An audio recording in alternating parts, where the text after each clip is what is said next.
अगर हम लोग अपने रूफटॉप पर सोलर पैनल्स को वर्टिकली लगा दें हॉरिजॉन्टली की जगह पे, तो क्या हम एक्स्ट्रा बिजली बना पाएंगे? तो हम लोग जो अभी सोलर पैनल्स लगाते हैं वो हम लगाते हैं साउथ की साइड में ओरिएंटेड। तो इसका रीजन क्या है कि अर्थ को अगर हम इक्वेटर से डिवाइड करेंगे तो जो टॉप पोर्शन है जिसमें पूरा का पूरा इंडिया आता है, हम लोगों को सोलर पैनल साउथ की साइड ओरिएंट लगाने चाहिए। और वहीं इक्वेटर के नीचे वाली साइड जैसे कि ऑस्ट्रेलिया, तो वहाँ के लोग अपने सोलर पैनल्स को नॉर्थ की तरफ ओरिएंट करके लगाते हैं, जिससे कि जब सन ईस्ट से निकलता है और वेस्ट की तरफ जाता है तो हम अपने सोलर पैनल्स पर मैक्सिमम सनलाइट कैप्चर कर सकें। तो इस तरीके से जब हम सोलर पैनल्स को अपने रूफटॉप पे लगाते हैं तो उनसे एनर्जी जो प्रोड्यूस होती है उसका ग्राफ कुछ इस तरीके का दिखता है।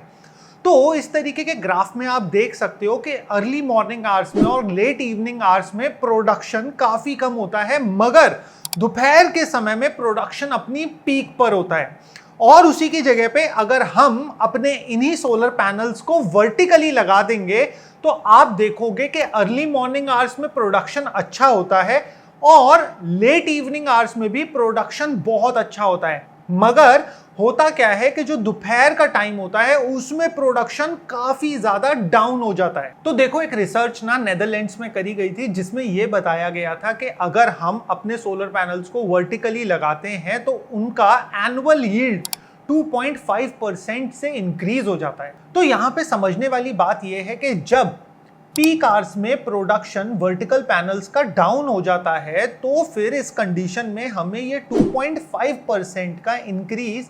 कैसे देखने को मिलता है। क्या ये जो हम एक्स्ट्रा एनर्जी प्रोड्यूस कर रहे हैं अर्ली मॉर्निंग और लेट इवनिंग आवर्स में, क्या ये वो एनर्जी है? तो आओ इसके पीछे की साइंस समझते हैं। तो देखो, सोलर पैनल जब हम अपनी रूफटॉप पे साउथ फेसिंग माउंट करते हैं तो अर्ली मॉर्निंग आवर्स पे उस पे प्रॉपर सनलाइट नहीं रहती, और उसी के कंपैरिजन में जब हम वर्टिकल एक सोलर पैनल लगाते हैं, और यहाँ पे ध्यान रखने वाली बात यह भी है कि vertical solar panels east to west लगते हैं और उनके बीच में प्रॉपर डिस्टेंसिंग भी जरूरी है कि आपका एक पैनल का शेड दूसरे पे ना पड़े। तो एक प्रॉपर डिस्टेंसिंग रखते हुए जब हम अपने वर्टिकल सोलर पैनल्स को ईस्ट से वेस्ट की तरफ लगाते हैं तो अर्ली मॉर्निंग आवर्स में अगर जो आपके बाइफेशियल पैनल्स हैं जिसमें कि दोनों साइड पे सोलर सेल्स लगे हुए होते हैं तो वो ईस्ट डायरेक्शन से ज़्यादा अच्छी सन की लाइट को एब्जॉर्ब करते हैं, और उसी के कंपैरिजन में जो आपके हॉरिजॉन्टल पैनल्स होते हैं साउथ फेसिंग, उन पे अर्ली मॉर्निंग आवर्स की सनलाइट काफ़ी कम आती है।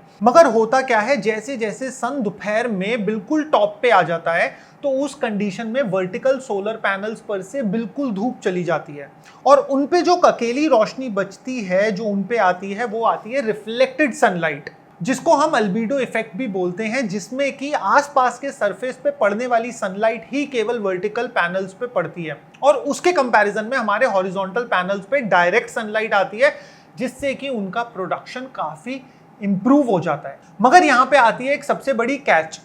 एक सोलर पैनल बेस्ट एफिशिएंसी में परफॉर्म करेगा जब उसके सेल का टेम्परेचर होगा 25 डिग्री सेल्सियस। मैं यहाँ पे सरफेस टेम्परेचर की बात नहीं कर रहा, मैं सेल टेम्परेचर की बात कर रहा हूँ, वो है स्टैंडर्ड 25 डिग्री सेल्सियस। और जैसे ही वो 25 से 26 होगा, मतलब 1 डिग्री का टेम्परेचर में फर्क आएगा, तो सोलर सेल की जो एफिशिएंसी है वो 0.5% डिक्रीज हो जाएगी। एग्जाम्पल के तौर पे अगर आपका सेल 25 डिग्री सेल्सियस से 35 डिग्री सेल्सियस पे सेल का टेम्परेचर पहुंच गया तो आपकी एफिशिएंसी में 5% का ड्रॉप आ जाएगा। अब यहाँ पे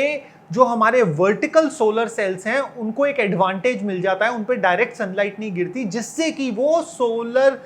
सेल्स ठंडे रह पाते हैं और इसी वजह से वो ज्यादा इंप्रूव्ड एफिशिएंसी में काम कर पाते हैं। और यही एक रीजन है जिसकी वजह से नेदरलैंड्स के उस रिसर्च में वर्टिकल सोलर पैनल्स ने 2.5% एक्स्ट्रा इलेक्ट्रिसिटी बनाई थी, कंसिडरिंग नेदरलैंड्स अपने आप में काफी ठंडी जगह है। और केवल यही नहीं, वर्टिकली सोलर पैनल्स लगाने के और भी कई फायदे हैं, जैसे कि डस्ट एक्यूमुलेशन। जो हमारे हॉरिजॉन्टल सोलर पैनल्स होते हैं उनकी रेगुलर मेंटेनेंस एंड क्लीनिंग करनी पड़ती है, बट वर्टिकली जब हम किसी चीज को लगाएंगे तो उस पर बर्ड ड्रॉपिंग्स भी कम होंगी और उसी के साथ साथ उसके ऊपर डस्ट भी कम एक्यूमुलेट होगी। इसका मतलब यह है कि उनकी मेंटेनेंस में हमारे को कम पैसा खर्च करना होगा। जब एक सोलर सेल कॉन्टिन्यूसली सनलाइट में रहता है तो उसका टेम्परेचर दिल्ली जैसे रीजन में 100 डिग्री सेल्सियस तक भी पहुंच सकता है और पहुंचता भी है। मगर उसकी जगह पे अगर एक सोलर पैनल का टेम्परेचर रेगुलेटेड रहेगा तो उसकी लाइफ काफी ज्यादा बढ़ जाएगी। ये भी एक रिसर्च में आया था कि अगर एक सोलर पैनल अपने एफिशिएंट टेम्परेचर पे परफॉर्म करता है तो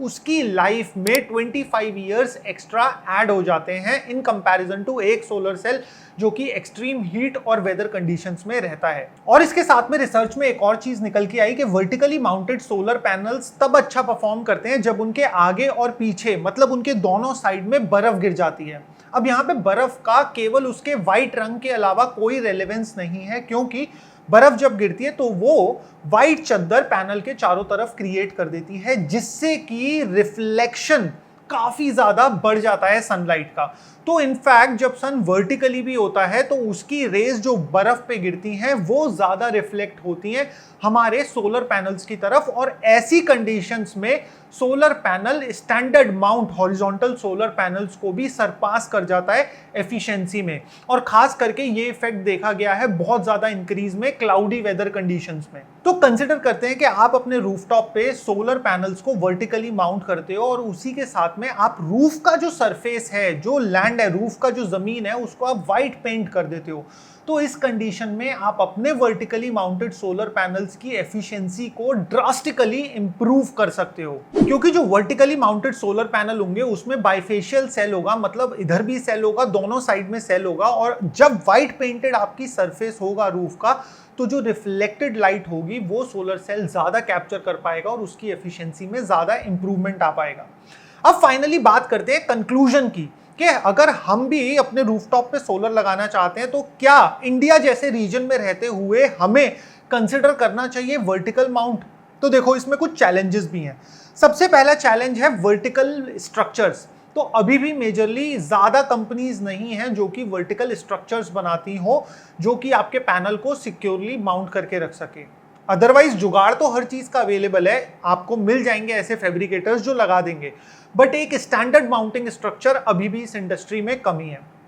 दूसरा चैलेंज आता है कि जब तेज हवाएं चलेंगी तो हॉरिजॉन्टली माउंट सोलर पैनल्स पे एयर प्रेशर कम क्रिएट होता है, जिसमें कि हम जब स्ट्रक्चर लगाते हैं तो हम 160 मीटर्स पर सेकंड तक की स्पीड पे स्ट्रक्चर को टेस्ट करते हैं, बट यही 160 मीटर्स पर सेकंड की हवाएं आपके वर्टिकली माउंट सोलर पैनल या फिर सोलर सिस्टम को बहुत डैमेज कर सकती हैं। तो ये आता है हमारा दूसरा चैलेंज, विंड रेजिस्टेंस उसमें ज्यादा बढ़ जाएगी। अब हम बात करते हैं फायदे की। तो देखो फायदा यहां पे हमें मिल सकता है कि हमारे को एक मिक्स ऑफ सिस्टम लगाना होगा, मतलब अगर मेरे पास 10 पैनल्स हैं तो 5 पैनल्स मैं हॉरिजॉन्टली लगा सकता हूं और 5 पैनल्स मैं वर्टिकली लगा सकता हूं, डिपेंडिंग अपॉन कि मेरा रूफ स्पेस कैसा है। अब इससे मुझे फायदा क्या होगा कि मेरा जो ग्राफ है एनर्जी प्रोडक्शन का मेरे सोलर रूफटॉप सिस्टम से वो काफी लीनियर हो जाएगा, मतलब एक समान हो जाएगा। वो किस तरीके से कि अर्ली मॉर्निंग आवर्स में जो मेरे को एक्स्ट्रा एनर्जी मिलेगी मेरे वर्टिकल सोलर पैनल से और मेरे हॉरिजॉन्टल सोलर पैनल्स कम एनर्जी प्रोड्यूस करेंगे, तो वहां पे एक बैलेंस इफेक्ट आ जाएगा। और आफ्टरनून आवर्स में जब मेरे वर्टिकल सोलर पैनल्स कम एनर्जी प्रोड्यूस कर रहे होंगे तो मेरे हॉरिजॉन्टल सिस्टम ज्यादा एनर्जी प्रोड्यूस कर रहा होगा, तो वहां पे एक लीनियर इफेक्ट आ जाएगा। तो मेरा ओवरऑल जो डे प्रोडक्शन का कर्व होगा वो ज्यादा अप डाउन नहीं करेगा, वो एक लीनियर कर्व बन जाएगा। और यही नहीं, एक YouTube चैनल है एवरीडे गाय डेव, और उन्होंने इस चीज में डीप डाउन रिसर्च करी है, दोनों पैनल्स को साइमल्टेनियसली उन्होंने टेस्ट करा है और उनकी रिसर्च में यही निकल के आया कि जब क्लाउडी वेदर होता है या फिर जब बर्फ ज्यादा पड़ती है उस कंडीशन में वर्टिकली माउंटेड सोलर पैनल ज्यादा इलेक्ट्रिसिटी प्रोड्यूस कर पाते हैं इन कंपैरिजन टू आपका traditionally mounted horizontal solar panels. और इसी के साथ में एक और एडवांटेज वर्टिकल सोलर पैनल्स का निकल के आता है कि जब आपको लैंड का यूटिलाइजेशन करना है फार्मिंग के लिए या फिर किसी और पर्पस से, तो आप वर्टिकली माउंटेड सोलर पैनल्स को लगा सकते हो, जिससे कि आपके पास में पूरा का पूरा स्पेस बचा रहेगा फार्मिंग और एग्रीकल्चर इक्विपमेंट्स चलाने के लिए। तो आप वर्टिकली माउंटेड सोलर पैनल्स के बारे में क्या सोचते हो, और अगर आपने एक्सपेरिमेंट करा है, आपके पास में कुछ रिजल्ट्स आए हैं, तो आप हमें वो कमेंट सेक्शन में बता सकते हो। और अगर आप एक डिटेल में वीडियो देखना चाहते हो जिसमें हमने कंपैरिजन नहीं करा, एक डिटेल में एक्सप्लेनेशन करा है उस नेदरलैंड्स की रिसर्च का, तो वो वाली वीडियो आपके इस साइड में आ रही होगी, आप अभी के अभी क्लिक करके देख सकते हो।